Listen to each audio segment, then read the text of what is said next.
اس پہ یہ دیکھیے لکھا ہوا ہے استوانا الوفود، یعنی یہاں پر جو کھجور کا تنا لگا ہوا تھا، جو پلر بنا ہوا تھا مسجد نبی کا، یہاں پر جب وفد آتے تھے، لوگ آپ صلی اللہ علیہ وسلم سے ملنے آتے تھے مسجد نبی میں، تو اس پلر کے ساتھ آپ صلی اللہ علیہ وسلم بیٹھا کرتے تھے۔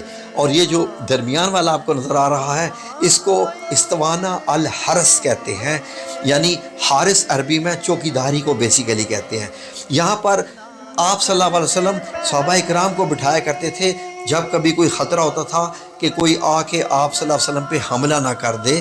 ظاہر ہے کہ منافقین بھی تھے، یہودی بھی تھے۔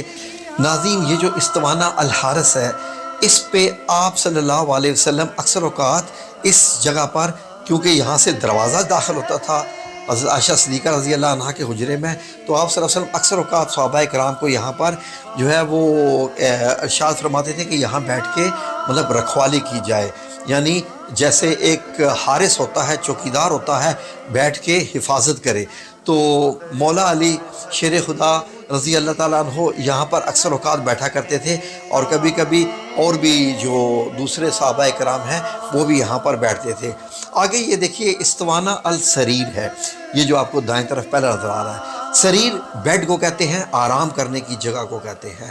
تو آپ صلی اللہ علیہ وسلم یہاں پر ٹیک لگا کر اکثر اوقات بیٹھ کے آرام کیا کرتے تھے، ٹیک لگا کے، تو اس کا نام ہی استوانا السریر رکھ دیا گیا۔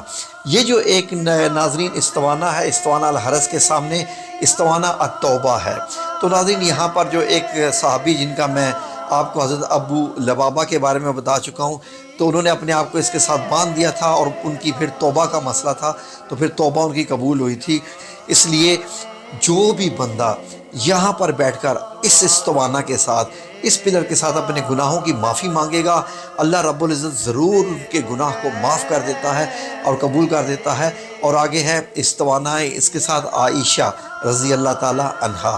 تو ناظرین، حضرت عائشہ صدیقہ رضی اللہ عنہا نے اس کے بارے میں بتایا کہ یہ جو استوانا یعنی جو پلر ہے، جو بندہ اس کے ساتھ نماز پڑھے گا، اللہ رب العزت اس کو وہ کچھ عطا کریں گے کہ وہ سوچ بھی نہیں سکتا۔ اور اگر لوگوں کو پتہ چل جاتا، ایک حدیث حضرت عائشہ صدیقہ سے روایت ہے کہ اس کا کتنا اجر ہے، تو لوگ قرعہ ڈالتے ہیں۔ تو استوانا القرعہ بھی اس کو کہتے ہیں کہ لوگ قرعہ ڈالتے کہ نہیں، میں یہاں بیٹھ کے نماز پڑھوں گا، میں یہاں بیٹھ کے نماز پڑھوں۔ یہ جو گرل ہے، اس کے بیچ میں آپ کو ایک چھوٹا سا دروازہ نظر آ رہا ہے۔ ناظرین، یہ جو چھوٹا سا دروازہ ہے، اس پہ بھی کچھ لکھا ہوا ہے جو سمجھ نہیں آ رہا ہے۔ آج تک یہ کسی کو بھی سمجھ نہیں آیا کہ یہ الفاظ کیا لکھے ہوئے ہیں، لیکن یہ جیسے امبوسڈ ہے، جو میٹل استعمال کیا گیا ہے، اس میٹل میں یہ لفظ لکھے ہوئے ہیں۔ آئیں دیکھتے ہیں یہ الفاظ کیا ہے۔ یہ ناظرین، ہم پہلی بار آپ کی خدمت میں بہت تحقیق کرنے کے بعد آپ کی خدمت میں یہ پیش کر رہے ہیں کہ یہ کون سی آیت ہیں اور یہ کیسے کیسے لکھی ہوئی ہیں، ذرا غور سے سنیے۔ اسکرین پہ بھی میں آیت آپ کی خدمت میں لے آتا ہوں۔ جو پہلی آیت ہے وہ سورہ الحجر کی آیت نمبر 49 ہے، جس کا ترجمہ ہے کہ خبر دو میرے بندوں کو کہ بے شک میں ہی ہوں بخشنے والا مہربان۔ جو اگلی آیت ہے وہ سورہ الاحزاب کی آیت نمبر 45 ہے اور 46 ہے۔ تو ناظرین، اس کا بھی ترجمہ سن لیجئے کہ اے غیب کی خبریں بتانے والے نبی، اللہ رب العزت حضرت صلی اللہ علیہ وسلم سے مخاطب ہیں، بے شک ہم نے تمہیں بھیجا ہے حاضر ناظر، خوشخبری دیتا ہے اور ڈر سناتا ہے، اور اللہ کی طرف سے اس کے حکم سے بلاتا ہے، اور چمکا دینے والا آفتاب ہے، یعنی سورج سے مثال دی ہے، سراجن منیرہ۔ اور آگے جو آیت نمبر 47 ہے سورہ الاحزاب کی، وہ بھی سن لیجئے اس کا ترجمہ کیا ہے۔ اور ایمان والوں کو خوشخبری دے دو کہ ان کے لیے اللہ کا بڑا فضل ہے۔ ناظرین، یہ سلطان نے یہ نیچے جو عبارت یہ ساری لکھوائی ہے، اس کا ترجمہ بھی سن لیجئے۔ اے اللہ، اے رحمان، اس نبی کریم صلی اللہ علیہ وآلہ وسلم کی خاطر، یعنی سلطان واسطہ دے رہا ہے اللہ رب العزت کو نبی کریم صلی اللہ علیہ وسلم کا، اس نبی کریم صلی اللہ علیہ وسلم کی خاطر اپنے اس بندے کو بخش دے جو تیرے عظیم نبی کے قانون کی پابندی کرتا ہے۔ سلطان احمد بن سلطان، محمد بن سلطان مراد، سلطان بن سلطان، سلیم بن سلطان، سلیمان بن سلطان، سلیم بن سلطان، بایزید بن سلطان، محمد بن سلطان، مراد بن سلطان، بایزید بن سلطان اور مراد بن سلطان اور حان بن سلطان عثمان، اللہ انہیں زبردست فتح عطا فرمائے اور انہیں واضح فتح عطا فرمائے۔ یہ پوری عبادت اس کے اوپر لکھی ہوئی ہے، اور یہ کب کی لکھی ہوئی ہے؟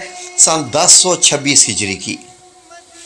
ناظرین، یہ جو سنہری جالیوں کے بیچ میں آپ کو سوراخ دکھائی دے رہے ہیں، بیسیکلی ان سوراخوں سے مراد یہ ہے کہ یہاں سے جب آپ گزریں تو آپ کو کس کے حضور سلام پیش کرنا ہے، آگے والے دو سوراخوں کے سامنے سے گزریں گے تو کس کو سلام پیش کرنا ہے۔ جبکہ کیا لکھا ہوتا ہے اس کے اوپر اگر آپ غور کریں، جو ایک سوراخ ہے جس کا بڑا سائز ہے، سوراخ تو ایک ہی جتنی ہے لیکن جو اس کی باؤنڈری ہے وہ بڑی ہے، وہاں کیا اوپر لکھا ہوا ہے، بڑا خوبصورت سا، یہ چینج ہوتے رہتے ہیں، اوپر کی فریمز بھی چینج ہوتی رہتی ہیں، خط چینج ہوتا رہتا ہے لیکن آیات وہی رہتی ہیں۔ اور جو اوپر کیا لکھا ہوتا ہے کہ ہنا سلام علی رسول اللہ صلی اللہ علیہ وسلم، ہنا کا مطلب ہوتا ہے کہ یہاں پر، سلام علی کہ کس پہ سلام بھیجو، رسول اللہ صلی اللہ علیہ وآلہ وسلم پہ۔ یہ لکھا ہوتا ہے کہ جب آپ یہاں سے گزریں تو اس کا مطلب ہے کہ اب آپ نبی کریم صلی اللہ علیہ وآلہ وسلم کے سامنے سے گزر رہے ہیں۔ ہینا کا مطلب یہ ہوتا ہے اس سوراخ کے سامنے سے جب آپ گزریں تو آپ نے نبی کریم صلی اللہ علیہ وسلم پہ سلام پیش کرنا ہے، الصلاۃ والسلام علیک یا رسول اللہ صلی اللہ علیہ وآلہ وسلم، یا جو بھی آپ چاہیں درود پاک پیش کرنا ہوتا ہے۔ پھر آگے والے سوراخ میں کیونکہ نمبر 2 پہ جو قبر مبارک ہے وہ حضرت ابو بکر صدیق رضی اللہ عنہ کی ہے، تو یہ لکھا ہوتا ہے ہنا سلام علی ابو بکر رضی اللہ عنہ، اور آگے اسی طریقے سے ہنا سلام علی عمر بن خطاب